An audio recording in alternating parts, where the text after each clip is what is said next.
Remember this phrase and the mood to match, Je suis Charlie. It became the rallying cry after an extremist act of terror on a satirical magazine. Paris, the cradle of liberté, rose up on the street and on paper. Now a far bloodier attack has been described as an act of war, and the world, lost for one simple phrase, has resorted to colour. Haunted by mounting fears that something similar could happen in Berlin or in New York, where the Freedom Tower that has replaced the Twin Towers since 9/11 was festooned in the French colours. Or in Sydney, which saw its first terrorist attack less than a year ago. Or in Toronto, or Taipei. And of course in London, no stranger to horrors like this.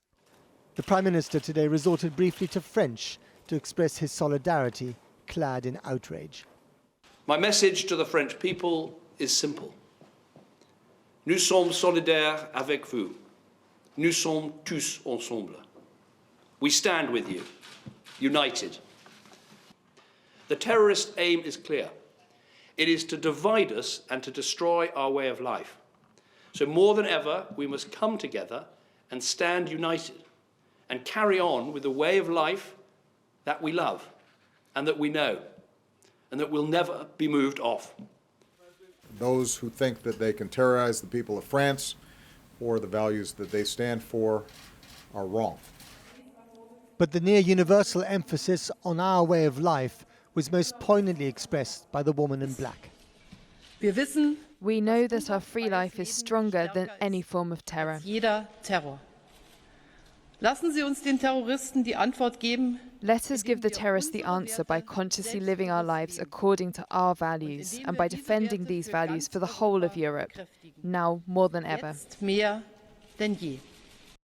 If Angela Merkel looks shaken, it's also because of them, the meandering columns of migrants and refugees, especially Syrians, who she more than anyone else invited into Europe without being able to check exactly who they were. Please go back, please. Before Friday, their swelling ranks had plunged her government into crisis and the people into doubt. How can Europe absorb so many so quickly? Poland today said it would not honour the refugee quotas agreed by the EU. And of course tonight the new fear that some of the attackers may have come to Europe by boat as refugees.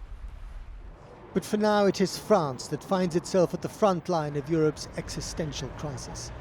The tower blocks of Marseille are home to some of the 5 million Muslim citizens of France who want to be loyal to their religion and to their nationality, but who also feel like a forgotten minority. There is a powder keg in French society, and when President Hollande vows revenge for an act of war, one has to ask against whom, how, and at what cost to the way of life he has vowed to defend.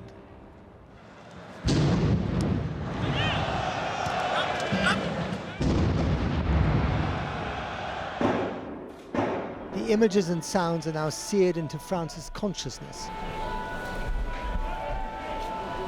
The city of light has gone dark, and there's a queasy feeling that this is just the beginning.